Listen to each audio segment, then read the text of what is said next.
Bismillahirrahmanirrahim. Alhamdulillahirabbil alamin. Wassalatu wassalamu ala asyrafil anbiya'i wal mursalin wa ala alihi wasahbihi ajmain. Assalamualaikum warahmatullahi wabarakatuh dan juga selamat sejahtera kepada penonton. Jadi seperti yang tertera di dalam slide, hari ini saya dan juga dua orang rakan seperjuangan saya akan membentangkan tajuk yang berkaitan kritikan sastera dalam karya kanak-kanak.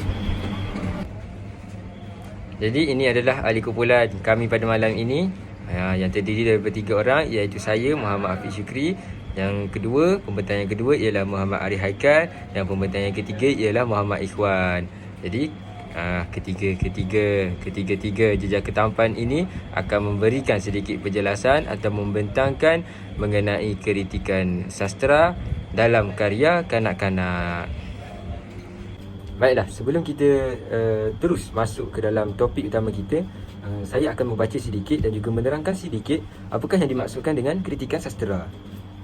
Maksud kritikan ialah menurut Kamus Dewan Bahasa dan Pustaka, kritikan membawa maksud analisis, penilaian dan ulasan terhadap sesuatu karya sastera. Jadi dalam bahasa mudahnya, kritikan membawa maksud kita menilai sesuatu karya ataupun kita cuba menganalisis apakah isi kandungan karya tersebut. Kritikan di sini bukanlah membawa maksud kritik seperti yang kita faham, seperti memberi komen ataupun memberi nilai yang buruk sahaja. Tetapi dalam kritikan sastera, ia membawa maksud kritikan untuk kita menilai sesuatu karya, adakah karya itu bagus ataupun sebaliknya. Dan seterusnya, apakah yang dimaksudkan dengan sastera? Sastera ialah perkataan yang berasal daripada bahasa Sanskrit yang membawa maksud kitab suci. Baiklah, menurut Azman Rahmat 2022, kritikan sastera membawa maksud sebagai segala tulisan mengenai sastera yang memberi kesan kepada perkembangan kesusasteraan, termasuk kepada pembacaan dan penerbitan. Jadi, apa yang dimaksudkan adalah kita menilai sesuatu sastera ataupun kita boleh cakap buku ataupun hasil karya seseorang dan akan memberikan kesan kepada penulis tersebut untuk membuat perkembangan dan juga penambahbaikan melalui kritikan yang dibuat oleh orang lain. Tajuk karya sastera kanak-kanak yang dipilih oleh kumpulan kami ialah Sang Buaya di Tempoh Pokok. Jadi sebenarnya cerita Sang Buaya di Tempoh Pokok ni adalah salah satu cerita yang cukup famous dalam kalangan masyarakat Melayu sendiri, yang melibatkan sang buaya, sang kerbau dan juga sang kancil. Jadi sebelum saya membentangkan dengan lebih lanjut mengenai kritikan sastera mengenai cerita ini, saya akan membacakan dahulu sinopsis cerita ini supaya anda semua lebih mudah faham mengenai jalan cerita Sang Buaya di Tempoh Pokok. Cerita ini bermula apabila sang kerbau hendak menegur air di sungai. Tiba-tiba sang kerbau terdengar suara meminta tolong. Kemudian, sang kerbau melihat sang buaya dalam kesakitan dihempap kayu pokok. Sang kerbau yang tidak berfikir panjang dan kerana berasa simpati, terus menolong sang buaya. Sang buaya kemudiannya menggigit kaki kerbau dan ingin memakan sang kerbau. Sang kerbau mula takut dan cuba memujuk sang buaya dengan menyatakan dia telah menolong sang buaya sebentar tadi. Pertolongan sang kerbau seolah-olah tidak dihargai. Kemudian datang sang kancil yang cuba untuk menyelesaikan masalah situasi tersebut. Dengan kebijakan sang kancil, sang buaya kembali dihempap kayu dan sang kerbau selamat daripada dimakan buaya. Jadi dalam bahasa mudahnya, sang kancil ni dia datang dan menolong masalah dalam situasi ini dan cuba membuat keputusan siapa yang betul, sama ada tindakan buaya yang betul ataupun tindakan sang kerbau yang betul.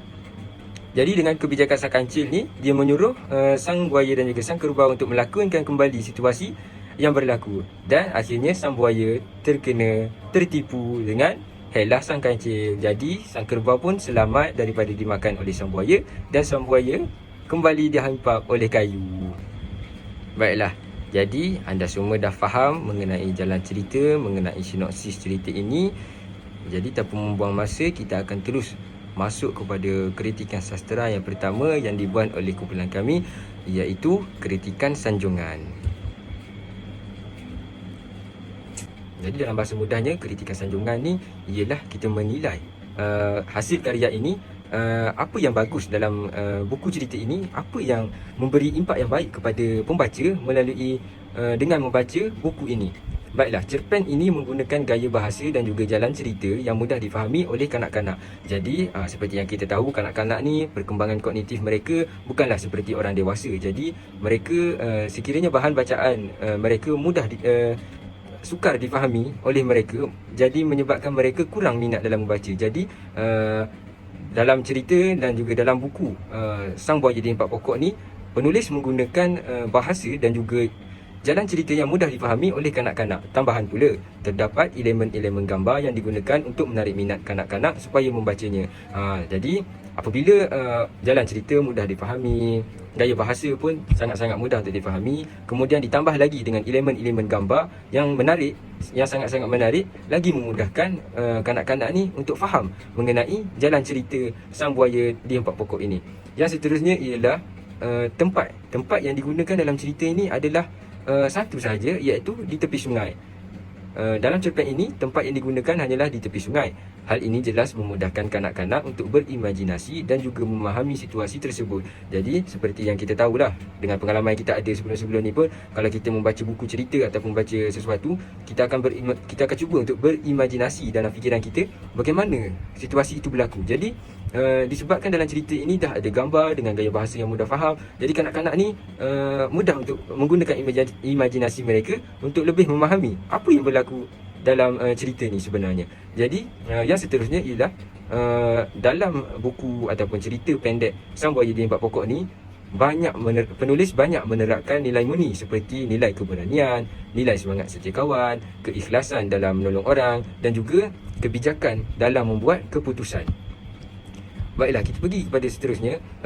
Kritikan sanjungan yang seterusnya ialah cerpen ini menerapkan nilai saling membantu antara satu sama lain, iaitu pada awal cerita, Sang Kerbau terus memberi pertolongan kepada Sang Buaya tanpa menghiraukan keselamatannya. Jadi, kalau kita tak faham, saya dah cerita sinopsis tadi bagaimana kerbau ni sedang meminum air, kemudian mendengar suara orang meminta tolong, dan kemudian kerbau ini terus mencari siapa yang meminta tolong tu, dan kemudian dia nampak buaya dihempap oleh kayu pokok. Sang kerbau terus menolong sang buaya tanpa memikirkan kesan dan juga akibatnya. Okey. Sang kerbau juga mempunyai niat yang ikhlas untuk membantu sang buaya. Jadi macam yang kita nampaklah, disebabkan kerbau ni berasa simpati kepada sang buaya, menanggung kesakitan tu, dia terus menolong sang buaya dengan niat yang ikhlas. Hal ini memberi pengajaran kepada pembaca supaya mengamalkan sikap tolong-menolong tanpa mengira latar belakang dan menerapkan semangat setia kawan. Jadi, penulis ni, apa yang dia nak cuba sampaikan kepada kanak-kanak supaya kanak-kanak ni menolong seseorang tanpa mengira latar belakang. Seperti cerita tadi, sang kerbau ni dia tak kisah dah dia buaya ke, dia harimau ke, tetapi apabila orang minta tolong tu, sang kerbau terus menolongnya. Jadi benda ni kita boleh praktikkan dalam hidup kita. Kalau ada orang minta tolong dengan kita, kita terus tolong dengan kemampuan yang kita ada. Contohnya, apabila kita melihat rakan-rakan kita dalam kesusahan, kita perlulah bertanya kepadanya, apa masalah dia ni? Apa masalah awak? Apa yang awak hadapi sebelum ini? Dan kita haruslah bersedia untuk memberikan bantuan sekiranya mampu. Jadi kalau kita dapat bantu, alhamdulillah, bagus untuk kita dan juga dia. Tapi kalau kita tak dapat bantu, sekurang-kurangnya kita memberikan sedikit nasihat supaya dapat menaikkan semangat mereka. Kesan daripada perbuatan kita tolong orang ni ialah hubungan persahabatan dapat dibentuk serta dieratkan. Jadi betul lah kan? Dengan pertolongan yang kita bagi tu, hubungan persahabatan kita tu akan semakin rapat. Sebab apa? Sebab kita dah bagi dia tolong dan dia pun akan menghargai pertolongan kita. Selain itu, kita juga perlu melatih diri kita supaya membuat sesuatu dengan niat hati yang ikhlas. Jadi, niat hati yang ikhlas ni orang tak nampak, kita sendiri je yang tahu. Jadi, benda perkara ni bukanlah perkara yang mudah. Hal ini kerana dalam Islam, sekiranya kita melakukan sesuatu dengan niat yang ikhlas, maka ganjaran pahala akan diberikan kepada kita. Jadi, dalam Islam pun dah ajar kita, kalau kita nak tolong orang, kalau kita nak bantu orang, niat tu yang paling penting. Kerana apa yang dipandang oleh Allah Subhanahu Wa Taala ialah niat kita, bukan berapa banyak kita tolong dia, tetapi niat kita tu ikhlas ataupun tidak. Contohnya dalam bersedekah dan menolong orang lain. Jadi dalam kritikan ni, dalam buku cerita Buaya dihempap kayu pokok ni, penulis ingin menyampaikan bahawa kita ni perlu ada sikap untuk tolong-menolong orang dalam kesusahan. Baiklah, yang seterusnya, kritikan sanjungan yang seterusnya ialah cerpen ini juga menekankan nilai keberanian dan juga percaya pada diri kita sendiri. Contoh yang boleh kita ambil, sang kerbau menolak kayu yang menghempap sang buaya dengan penuh usaha dan kekuatan walaupun sang kerbau pada awalnya tidak percaya bahawa dirinya mampu. Jadi sebenarnya pada awal ceritanya, sang kerbau ni dia seperti tak agak-agak. Adakah dia boleh tolong sang buaya ataupun tidak? Sebab kayu yang dihempap atas buaya tu adalah besar. Jadi dengan buaya memujuk kerbau ni dengan mengatakan kerbau ni mampu. Jadi dengan tiba-tiba kerbau ni memberanikan diri dengan percayakan diri menolong dan menolak kayu tersebut. Dan akhirnya berjaya. Hal ini dapat mendidik kanak-kanak. Apa yang penulis nak sampaikan ini ialah untuk menyuruh kanak-kanak ataupun pembaca untuk berani melakukan sesuatu di luar kemampuan mereka dan selalu percayakan diri sendiri bahawa mampu melakukan tindakan tersebut. Sebab kadang-kadang ada manusia yang dia mampu sebenarnya nak buat sesuatu tu, tetapi disebabkan diri dia tidak yakin ataupun tiada sokongan daripada orang lain menyebabkan mereka ni tidak melakukan sesuatu. Jadi bazirlah peluang itu. Peluang itu dibazirkan sebab kita tidak percaya dan tidak memberanikan diri kita. Jadi berdasarkan apa yang telah saya bentangkan semua tadi dan juga apa sebenarnya yang cerita ni nak sampaikan, apa sebenarnya pengajaran cerita ni, sebenarnya penulis membuat cerita ini untuk memberi pengajaran kepada kita supaya sentiasa berhati-hati serta berfikir panjang sebelum membuat sesuatu keputusan. Seperti yang kita tengok tadi, pada awal cerita ni kita dah faham dah. Sang kerbau ni dia menolong sang buaya tanpa memikirkan apa kesan selepas itu. Macam yang kita tahu, sang buaya ni adalah suatu haiwan yang bahaya. Dia boleh menggigit kita, dia boleh makan kita. Tetapi sang kerbau ni disebabkan dia tidak berfikir panjang dan juga tidak berhati-hati dalam membuat satu keputusan tu, dia terus menolong sang buaya. Seterusnya penulis menyuruh kita pembaca dan juga kanak-kanak untuk menghargai segala pertolongan orang lain yang telah diberikan kepada kita. Jadi contoh yang kita dapat dalam cerita ni ialah sang buaya. Tetapi sang buaya tidak menghargai pertolongan yang dibuat oleh sang kerbau, kerana selepas sang kerbau menolong sang buaya nak makan sang kerbau tu. Jadi dalam kehidupan kita sebenarnya kita haruslah menghargai segala pertolongan. Sebab apa? Sebab kita kena ingat, buat baik dibalas baik dan buat jahat dibalas jahat. Jadi kesimpulannya jelaslah bahawa cerpen ini mendidik kanak-kanak supaya berhati-hati dalam kehidupan mereka, supaya tidak mudah ditipu oleh orang lain. Dan seterusnya ialah cerpen ini mendidik anak-anak supaya menghargai pertolongan yang diberikan supaya sesuatu hubungan dapat dieratkan. Sebab apa? Sebab apa dikaitkan dengan hubungan? Kerana kalau kita menghargai suatu pertolongan daripada orang lain, sudah pasti hubungan antara kita dengan dia tu adalah terus rapat, terus baik dan tiada lagi dendam ataupun tiada lagi kebencian kepada mereka sebab mereka dah tolong kita. Jadi kita akan pergi ke kritikan sastera yang seterusnya yang akan dibentangkan oleh rakan saya, iaitu Muhammad Arif Haikal. Assalamualaikum warahmatullahi wabarakatuh. Seterusnya kita akan masuk pada kritikan teguran. Apa itu kritikan teguran? Okey, kritikan teguran merupakan kritikan yang bersifat memberikan teguran dan peringatan secara ikhlas oleh pembaca. Selain itu juga, ianya lebih praktikal kerana pengkritik melaksanakan kajiannya dengan lebih berimbang dengan menyatakan keistimewaan, kekuatan teks berkenaan dan menunjukkan kekurangannya. Okey, dekat sini kita tahu kritikan teguran ini ialah pembaca dia menegur penulis tentang kekuatan, kelemahan dan keistimewaan dalam cerita yang dibaca olehnya. Antara contoh kritikan teguran ialah di dalam cerpen Keris Emas Pahlawan Rimba Malaya yang ditulis oleh Aminuddin Baki. Jadi pembaca telah menegur gaya bahasa Keris Emas yang terlalu dipengaruhi oleh bahasa Inggeris, bukannya bahasa Melayu. Selain itu, plotnya juga dikatakan bergerak seperti aliran sungai yang tidak dapat menentukan kedudukan serta pendirian watak di dalam cerpen ini. Okay, inilah contoh-contoh kritikan yang disampaikan oleh pembaca kepada penulis, iaitu Aminuddin Baki. Assalamualaikum warahmatullahi wabarakatuh. Saya Muhammad Arif Haikal bin Muhammad Ismadi. Saya akan menyambung pembentangan daripada rakan seperjuangan saya, iaitu Muhammad Afiz Syukri bin Saiful Bahari, tentang cerpen Sang Buaya Ditimpa Pokok. Jadi tajuk yang akan dibentangkan oleh saya ialah kritikan teguran di dalam cerpen Sang Buaya Ditimpa Pokok. Alkisahnya, sang buaya telah memuji sang kerbau sebagai raja rimba yang gagah perkasa dengan pujian yang sangat melambung. untuk menyelamatkannya agar dapat memakan sang kerbau semasa hendak menolongnya mengangkat pokok yang menimpanya itu. Jadi seperti yang kita tahu, cerpen ini hendaklah tidak menunjukkan akhlak yang tidak baik seperti berbohong. Hal ini dikatakan demikian kerana terdapat penipuan di dalam cerpen ini yang membolehkan kanak-kanak terpengaruh dengannya. Seperti mana yang kita tahu, kanak-kanak ini mudah terpengaruh dengan benda-benda yang negatif, sebagaimananya di dalam cerpen ini iaitu bersifat berbohong. Jadi pengajarannya yang kita dapat ambil daripada kisah ini ialah kita janganlah sesekali bercakap bohong kerana orang di sekeliling akan memandang serong kepada kita. Jadi bercakap berbohong ini tidaklah boleh diamalkan dalam kehidupan kerana apabila kita sudah bercakap bohong, orang di sekeliling kita tidak akan mendengar cakap kita dan akan memandang buruk kepada kita kerana sifat diri kita yang suka berbohong dan mereka akan menganggap itu sebagai satu kejahatan.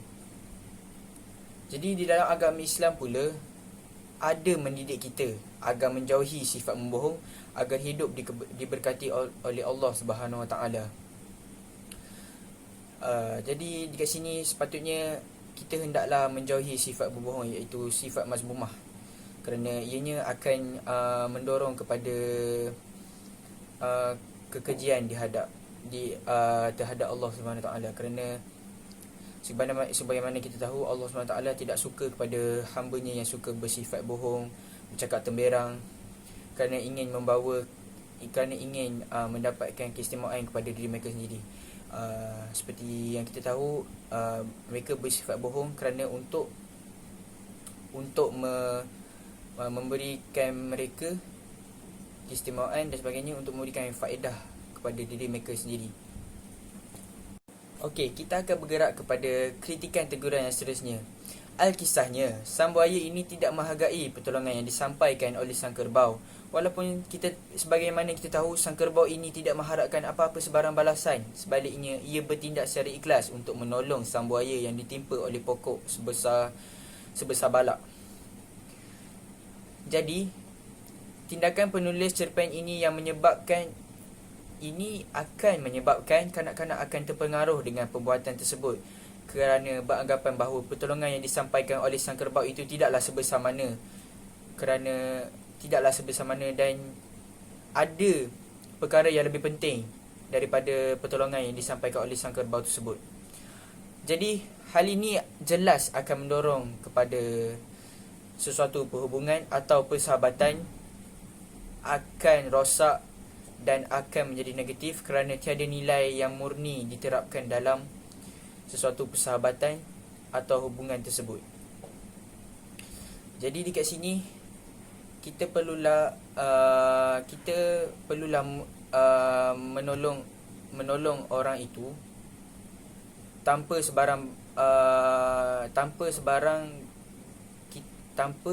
kita mengharapkan sebarang balasan daripada seseorang itu.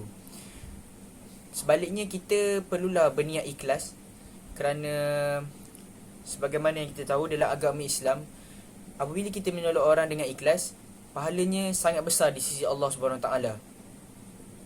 Jadi jadi daripada cerpen ini, perbuatan sang buaya itu amatlah tidak baik kerana ianya berniat jahat kepada sang kerbau.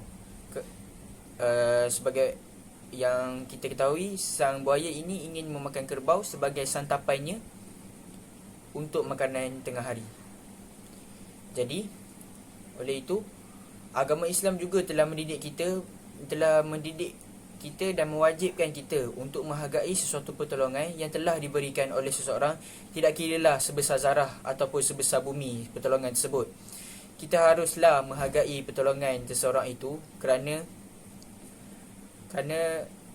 apabila kita menghargai pertolongan seseorang tersebut, orang itu akan berasa dihargai dan pertolongan dia itu akan mendatangkan manfaat kepada diri kita.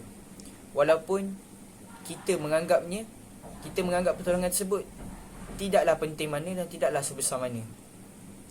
Jadi antara contoh-contoh penghargaan yang kita boleh berikan kepada seorang yang telah membantu kita, sepertinya kita boleh memberikan ucapan terima kasih kepada orang tersebut, supaya orang tersebut berasa dihargai. Contohlah dalam kehidupan seharian kita, kawan kita telah membantu kita dalam menyiapkan pentaksiran berterusan yang telah diberikan oleh pensyarah. Sepatutnya kita, selepas kita telah menyiapkan tugasan kita itu, kita haruslah memberikan penghargaan kepada sahabat-sahabat kita, seperti mengucapkan ucapan terima kasih kepada mereka kerana telah menolong kita.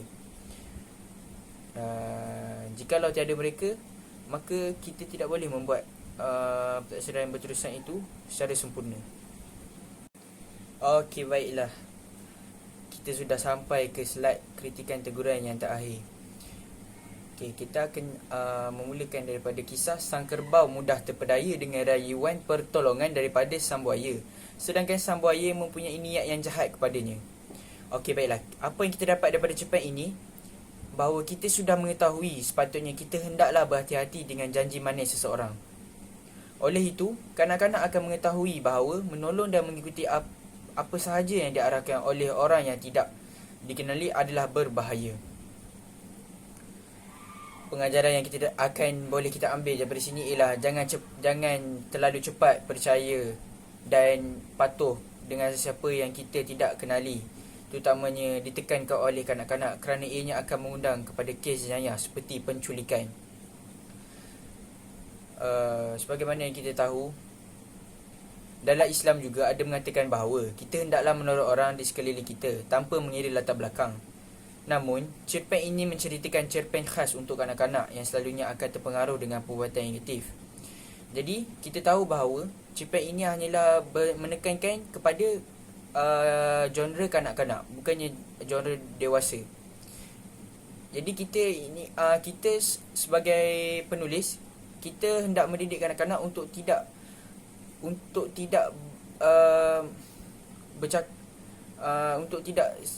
cepat percaya kepada orang yang tidak dikenali, supaya kita akan selamat. Contohnya, kalau orang yang tak kenal datang kepada kita dan suruh kita ikut dia naik kereta, jadi kita perlulah menolak ajakan tersebut dan lari, kerana ianya akan mengundang kepada kes penculikan kanak-kanak. Sebagaimana yang kita tahu, kes penculikan kanak-kanak di Malaysia ini amatlah teruk, dan organ-organ yang dijual, dan mereka juga akan menyembelih kanak-kanak tersebut dan mengambil organ tersebut dan menjualnya di Siam, iaitu negara Thailand. Jadi, pengajaran yang kita boleh ambil daripada kisah sang kerbau ini ialah kita janganlah mudah terpedaya dengan janji manis seseorang. Kita tidak tahu apa niat dia, sama ada baik ataupun jahat. Kita hendaklah sentiasa berhati-hati supaya tidak memakan diri tidak makan diri kita sendiri. Sekian daripada saya. Baiklah, bismillahirrahmanirrahim. Assalamualaikum warahmatullahi wabarakatuh. Jadi kita akan terus masuk kepada kritikan sastra yang ketiga, iaitu kritikan saranan. Namun, apa yang dimaksudkan dengan kritikan saranan ini? Jadi kita akan masuk terlebih dahulu dan mendalami apa itu kritikan saranan. Baiklah, kritikan saranan ini bermaksud cadangan ataupun idea untuk memantapkan lagi sesebuah karya yang telah dihasilkan. Jadi dalam kritikan saranan ini, pengkritik boleh mencadangkan kepada pengarang untuk melakukan penambahbaikan terhadap karya yang telah dihasilkan. Sebagai contohnya, pengkritik akan memberikan cadangan terhadap usaha untuk memantapkan lagi pemikiran atau idea dalam melakukan karya tersebut, atau mungkin persoalan, tema, teknik penceritaan, watak perwatakan dan sebagainya lah yang terdapat dalam sebuah karya tersebut. Jadi secara ringkasnya atau secara mudahnya, kritikan saranan ini dilakukan untuk orang kata menambah baik lagi, memberikan titik tolak anjakan paradigma yang lebih untuk memperbaiki karya yang telah dihasilkan supaya menjadi lebih berjaya. Jadi kita akan terus masuk kepada kritikan sastera yang pertama. Baiklah, jadi kita akan terus masuk kepada kritikan saranan yang pertama, iaitu di awal cerita, pengarang terus mengatakan bahawa sang buaya telah ditimpa sebatang pokok. Jadi hal ini menyebabkan si pembaca tertanya-tanya bagaimana sang buaya boleh berada dalam situasi seperti itu, betul tak? Sebab dalam sinopsis yang dibacakan di awal pembentangan juga mengatakan bahawa pada suatu hari sang kerbau sedang meneguk air di tepi sungai. Lalu dia mendengar bunyi seperti meminta tolong. Dan sang kerbau terus melihat bahawa sang buaya telah ditimpa sebatang pokok. Jadi hal ini membuatkan pembaca, malah saya sendiri, tertanya-tanya, lah, macam mana sang buaya ni boleh ditimpa pokok? Dia macam tergantung di situ. Dia tiba-tiba terus masuk kepada sang buaya ni telah ditimpa musibah, iaitu telah ditimpa pokok. Jadi berdasarkan apa yang saya boleh memberi saranan, pengarang boleh menambah situasi awal dalam cerita tersebut tentang bagaimana sang buaya boleh ditimpa pokok, betul tak? Kalau ditambah sikit lagi dekat bahagian awal, sebagai contohnya lah, saya bagi contoh, sang buaya sedang berehat di tepi sungai. Tiba-tiba sebatang pokok tua telah tumbang kerana ditiup angin kencang. Jadi berdasarkan contoh yang saya bagi ini, jadi jelaslah, pembaca menjadi jelas. Oh, rupanya sang buaya ni kena timpa dengan sebatang pokok sebab kena tiup, pokok tersebut kena tiup angin yang kencang. Waktu tu dia tengah berehat di tepi sungai dan dia tertimpa pohon tua yang telah tumbang kerana ditiup angin yang kencang. Jadi di situ memberikan gambaran awal lah. Jadi tidaklah membuatkan pembaca menjadi tertanya-tanya. Jadi kita akan terus masuk kepada kritikan saranan yang kedua. Jadi kritikan saranan yang kedua, apa yang saya boleh memberikan saranan ialah berdasarkan cerita tersebut, di akhir cerita pengarang telah mengatakan bahawa sang buaya telah mati kerana dibiarkan terhempak pokok. Jadi pada pendapat saya, situasi seperti ini agak kurang sesuai untuk kanak-kanak. Pengarang tidak sepatutnya mengatakan bahawa buaya tersebut mati kerana ianya agak kurang sesuai untuk bacaan kanak-kanak. Ialah sebab bila kanak-kanak dengar, oh, buaya tu mati sebab dihempak pokok. Jadi apa yang saya boleh beri saranan untuk penambahbaikan ialah sebaliknya cukup mengatakan bahawa sang buaya berasa kesal akan perbuatannya dan berjanji tidak akan mengulanginya. Jadi daripada mengatakan bahawa sang buaya mati kerana ditimpa pokok, pengarang seeloknya mengatakan bahawa sang buaya ni rasa kesal dan berjanji tak akan mengulanginya lagi. Jadi dengan mengatakan sedemikian, ianya dapat memberikan pengajaran kepada kanak-kanak yang membacanya, sebab kanak-kanak mudah untuk terpengaruh dengan apa yang dibacanya, apa yang didedahkan kepadanya. Baiklah, kita akan terus masuk kepada pengajaran apa yang kita boleh dapat dalam cerita sang buaya ditimpa pokok ini. Jadi yang pertama ialah jangan mudah terpedaya dengan tipu helah orang lain. Secara lumrahnya, secara asalnya, kita sebagai manusia memang ada rasa simpati terhadap orang lain. Betul tak? Apabila kita tengok orang lain dalam kesusahan, kita nak tolong mereka sebab kita rasa simpati terhadap mereka. Namun kita tak tahu apa isi hati mereka. Adakah mereka nak mempergunakan kita, nak menikam belakang kita? Kita tak tahu. Jadi apa yang saya boleh katakan, berhati-hatilah dalam kita menolong orang lain. Sebab dalam kita menolong orang lain tu, kita tak tahu apa yang kita boleh dapat balik. Mungkin orang lain tu akan menghargai apa yang kita buat, dan mungkin juga orang itu boleh menikam belakang kita. Kita tak tahu, betul tak? Jadi apa yang saya boleh kata, berhati-hatilah dalam menolong orang lain. Yang kedua, jangan berbuat jahat kepada orang lain kerana kifarah itu wujud. Jadi kifarah ini merupakan satu istilah yang digunakan dalam Islam, iaitu apa yang kita buat akan mendapat balasan yang setimpal. Kalau dalam kepercayaan agama lain, diberi istilah sebagai karma, hukum karma. Tapi dalam Islam, kifarah.